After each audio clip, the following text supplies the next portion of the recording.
Preparing for a hurricane. Harvey intensifies as it takes aim at the Texas Gulf Coast. We have the latest. Contraceptive mandate. Religious liberty advocates are urging the Trump administration to roll back the controversial rule in Obamacare right away. Controversial call. ESPN pulls a sports reporter from a football game just because of his name. We have analysis. And repairing the National Cathedral in Washington, D.C. 6 years after an earthquake hit our nation's capital, repairs are still being done on an Episcopal landmark. On EWTN News Nightly for Friday, August 25th, 2017.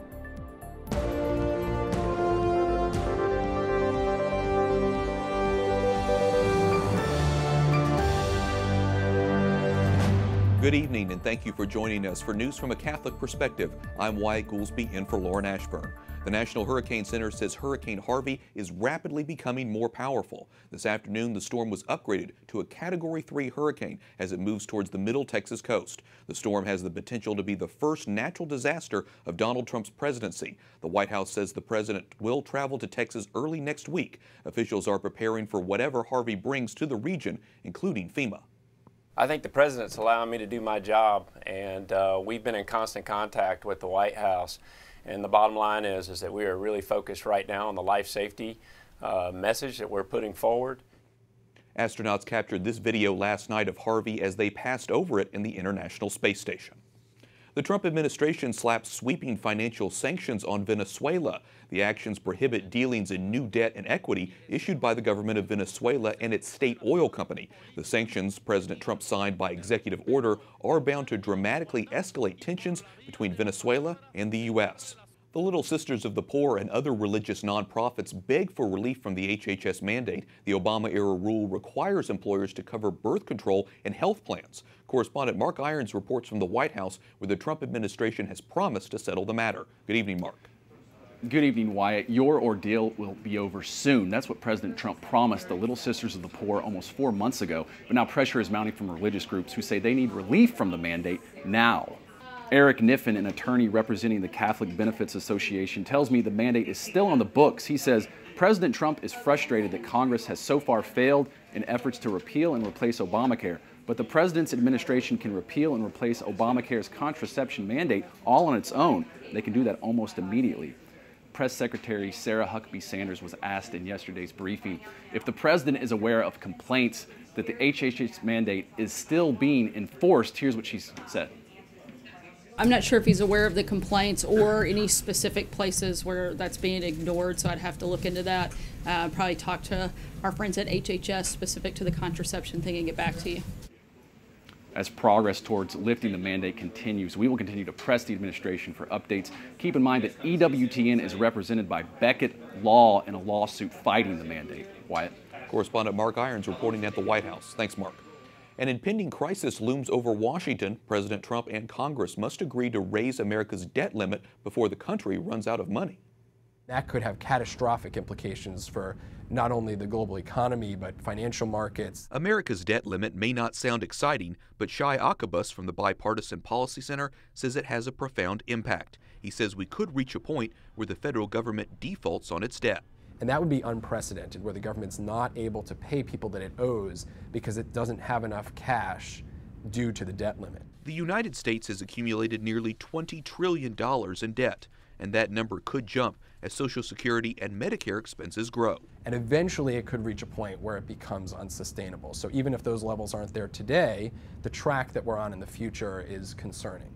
Republican congressional leaders promised to raise the debt ceiling before it becomes a problem, but they face an uphill battle. In back-to-back tweets yesterday, President Trump criticized them for not attaching the legislation to the Veterans Bill, which passed easily. Instead, Republicans will likely need at least 8 Democratic senators to join them in raising the debt limit. And Democrats are not particularly inclined to help when there's Republican infighting going on. The pending problem spooks investors. They already started demanding a premium to loan America more money. And that means that the U.S. government and U.S. taxpayers right now are paying higher interest rates, probably on the order of millions of dollars. To make matters worse, the federal budget battle could prompt a government shutdown around the same time the U.S. hits its debt limit. Lawmakers need to address both problems next month before the time runs out. Arkansas's governor sets a November execution date for a convicted killer. It marks the first scheduled date since Arkansas put 4 men to death in April. It comes as the state's supply of lethal injection sedative was set to expire, but the state announced last week it had obtained a new supply of the drug, which expires in January 2019. At least 20 people are dead after an hours-long siege at a Shiite Muslim mosque in Kabul, Afghanistan.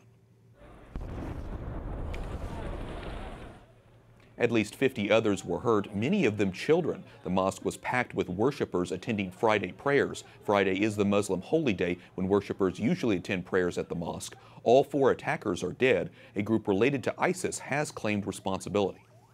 Murder complaints are filed today against Philippine police officers in connection with the killing of a teenager. The 17-year-old student was one of more than 80 drug and crime suspects who were killed in gun battles with police last week. More than 3,200 suspects have been killed since President Rodrigo Duterte's anti-drug campaign began last year. Meanwhile, President Duterte visits a battle zone in southern Marawi after troops recaptured a mosque where militants linked to ISIS had taken cover with hostages during the 3-month siege of the city. Duterte congratulated the troops for regaining control, saying it's an indication troops are entering the final stage in ending the disastrous uprising, which has killed hundreds of people. Striking teachers clash violently with police in Lima, Peru.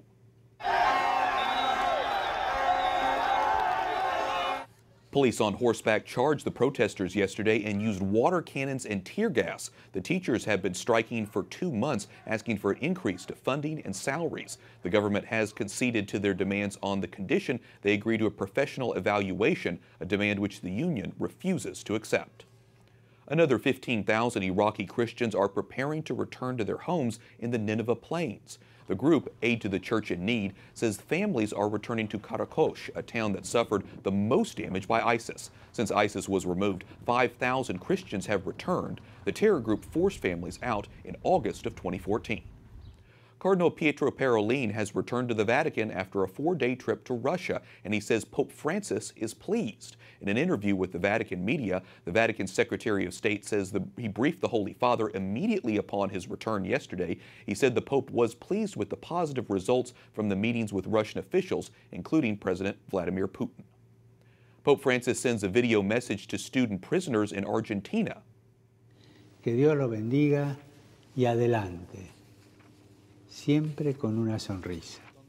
The students are part of a program helping them attend university while in jail. The Holy Father told the group those in prison are serving a penalty for a mistake committed, but added for punishment to be fruitful, it must have a horizon of hope. Earlier this week, Chile's court ruled in favor of a measure that would end the country's absolute ban on abortion. The rule allows abortion when a woman's life is in danger. Pro-life organizations took to the streets this week to demonstrate outside Chile's Constitutional Court. Conservative lawmakers have filed an appeal with the court to halt the law, arguing it is unconstitutional. Joining us via Skype from Santiago, Chile is Nicolas Fuenzalida, Director of Catholic Voices Chile. Nicolas, how are pro-life groups in Chile reacting to the news? Indeed, these are sad news for all Christian Catholic communities in Chile. We've been a country that for decades have protected the unborn, and now Congress has approved this bill that decriminalizes abortion in these specific cases. So we're trying to activate different communities, trying to talk about it, try to see what we can do next. And there are several steps that we can do. So we're being active, reactive, and trying to see what went wrong. I understand from a legal perspective this ruling violates the Constitution, or at least it's been viewed that way. Can you explain legally what's going on? It's feels like that. Our Constitution actually protects life and even the unborn in a perspective. And we try to appeal to that. And there were some Christian congressmen and women that appealed to this in order to disqualify this law, this bill. And there is a specific group that's called Tribunal Constitucional that review these cases, and they debated for some weeks, and they finally said that it wasn't against the Constitution. That was their decision. Well, this new measure, as you know, will end Chile's stance as the last country in South America to ban abortion in all cases since 1989. Do you think this means the culture of death has won out? I don't think so. I think that death has won a battle, but I think that we have still so much to fight for. I think the road of death, like the path to death is set, and we lost the battle, but there's so many things that we can win still. And we have so much more to do. And all of our groups, Christian groups, institutions are fighting for it. We're fighting for life. Sure, and I know that Catholics in Chile and around the world are praying for the pro-life cause. Nicholas Fuenzalida, Director of Catholic Voices Chile, thanks so much for talking with us. Thank you, Wyatt. Tonight on EWTN Pro-Life Weekly, Catherine Zeltner talks to Julie Hawker, a woman born with a rare genetic disease where her bones break very easily. She tells Catherine she doesn't let her disability define her. I look at some of the darkest days that I've had laying in the hospital and having many broken bones or waking up from a long surgery. And you look and you say, what's the one thing that's been steady and constant? And for me, it's really been the presence of God and the gift of Jesus Christ. You can see more of Catherine's interview with Julie Hawker tonight at 11 p.m. Eastern on EWTN. It will re-air Sunday morning at 10. Coming up, former Spanish ambassador to the U.S. tells Lauren Ashburn what steps are being done to prevent future attacks in Spain. Plus, religious education for all, a report from Rome on the new evangelization, and a conference being held at the Vatican.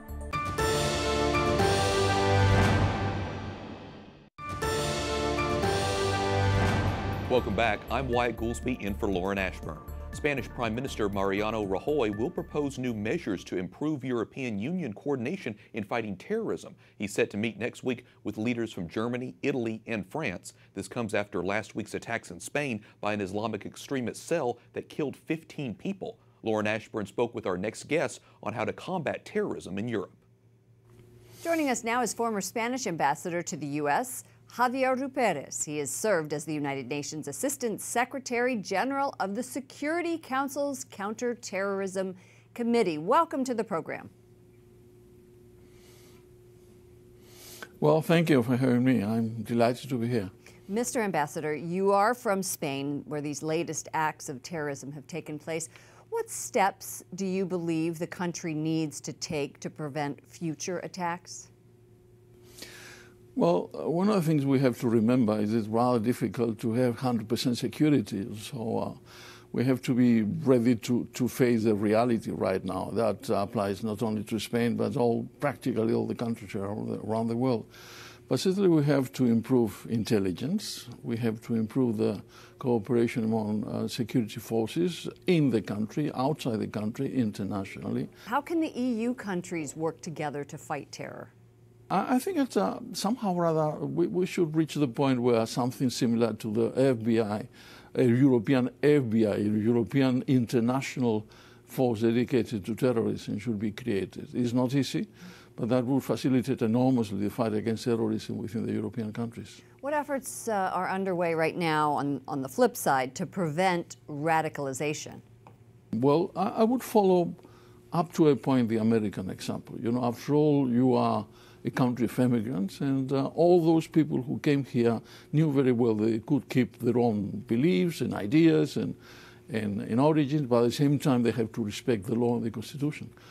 Quite a number of those people going to Europe do not respect the Constitution of their own country, be it in Spain or be it in the United Kingdom, be it in France or be it in Belgium. And I think that we should be working to instill into them the need to be respectful citizens of the laws of the country they live in. Very good. Javier Parez, former Spanish ambassador to the U.S., thank you for joining us. Thank you for having me. Thank you. A Wisconsin court says a Christian photographer who declines clients because she doesn't believe in same-sex marriage cannot be sued under certain anti-discrimination laws. The court says because the photographer doesn't run a storefront, anti-discrimination laws do not apply. The decision follows years of controversy over the legal implications of recognizing same-sex unions as marriages. Our news partners have a lot more on this case, and you can read it now at CatholicNewsAgency.com. The Vatican will be hosting experts from around the world this fall to look at religious education for all people, including those with disabilities. It's part of the new evangelization, spreading the gospel far and wide. Monsignor Gino Silva is from the Pontifical Council for Promoting the New Evangelization. That's the group that's organizing the meeting. He joins us now from Rome. Monsignor, what will you be working on during the conference? Well, this is a very important conference for us as a Pontifical Council. Since the transfer of the competence of catechesis was given over to us in 2013, we've been working hard to learn how to really promote the mission of catechesis throughout the Church. And during the Jubilee of Mercy, during the Jubilee of Persons with Disabilities, it really came forth from that event the importance of helping the Church understand how it can bring the catechetical mission to those with disabilities. For catechesis is the echo of the Word of God. So how do we do that? How do we bring that echo of the Word of God to people with cognitive, emotional, physical disabilities? And this gathering of professionals and experts from all over the world will be able to share with us how we can best do this as a church. Well, let's flesh that out a little bit more, Monsignor. How do you think the Church can teach the faith to people with disabilities? What tips, what suggestions have you learned so far? Well, what we've done is, in meeting with people to help organize the event, what we're hoping to do is, first of all, bring together all the resources that there are for catechesis of people, towards people with disabilities that maybe people around the world don't know even exist. Yet how is it that by bringing people together, bringing these experts together in sharing of best practices, they can inspire each other and one another into how to move forward with this essential mission of the Church? Sure, awareness is so key. What do you think is the role of the Christian community in helping integrate people with special needs into the life of the Church? Well, what is so important for us, and again, this conference, which is really going to be limited to about 450 people coming from around the world, what's going to be so important for us to remember is that the departure for all the presentations will be the Catechism of the Catholic Church itself. How each person's made the image and likeness of God, how we understand Christian sacraments and prayer. And yet the Catholic Church, we have a responsibility to take into account the special needs of each person. For every woman and man, no matter what disability, of course, is made in the image and likeness of God.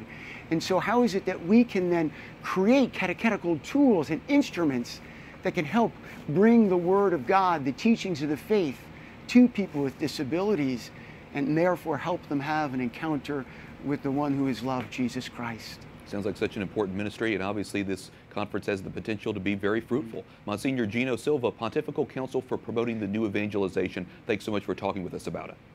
Well, thank you very much for having me on.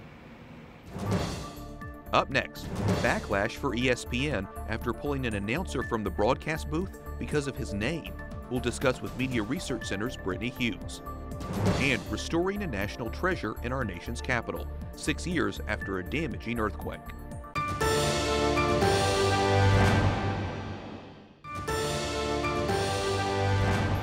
Today we're honoring St. Louis IX on his feast day. He became King of France before he became a teenager after his father, Louis VIII, died.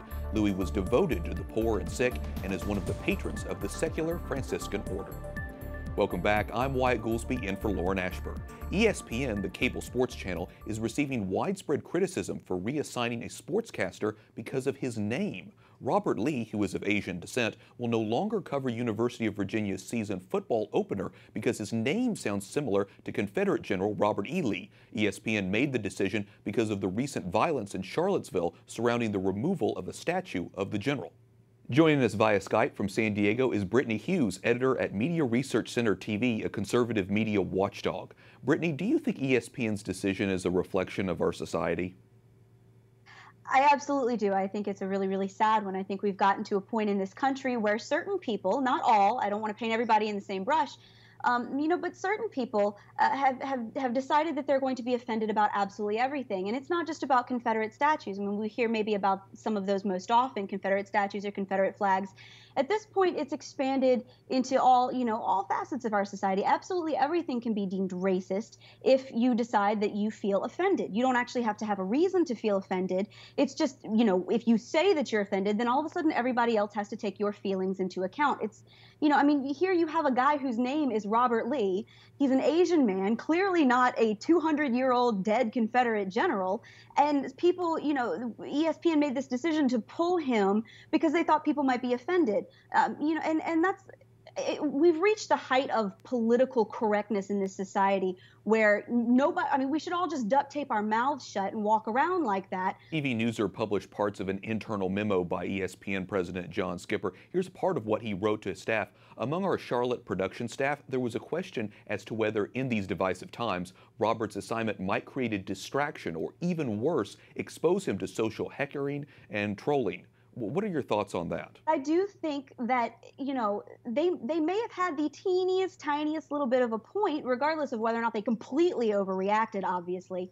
But that's the idea that had Robert Lee, an Asian guy, again, not Confederate general, called this UVA game, somebody somewhere would have brought it up as a thing to be offended about. And I think that really, regardless of how ridiculous ESPN now looks, I think that that's kind of a very serious kernel of truth at the end of this whole entire debacle, which is that you're dealing with people who they're looking for reasons to be offended. It's a dangerous form of activism where it's not actually about seeking social justice or correcting a human rights wrong that is being committed. It's about people who are looking for reasons to be offended. And no matter what society does to satisfy those people, they are going to find reasons to be offended. So do I think ESPN was ridiculous? Yes. Do I think somewhere somebody would have probably gotten offended by this had they gone ahead with it?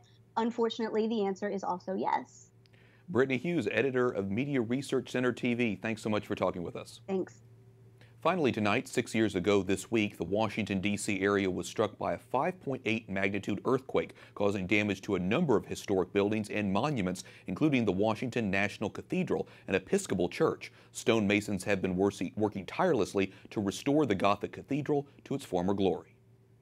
The earthquake struck on August 23, 2011, around 2 in the afternoon, a 5.8 magnitude, and the cathedral suffered some pretty extensive damage in different parts. This is a real 14th century Gothic masonry building, stone upon stone. We have dismantled a large pinnacle. This pinnacle rotated very severely in the earthquake and cracked at its base. We had to remove about 20 tons of stone, 93 pieces of stone, 27 feet tall, about 20 tons worth of stone were brought down by crane a few weeks ago.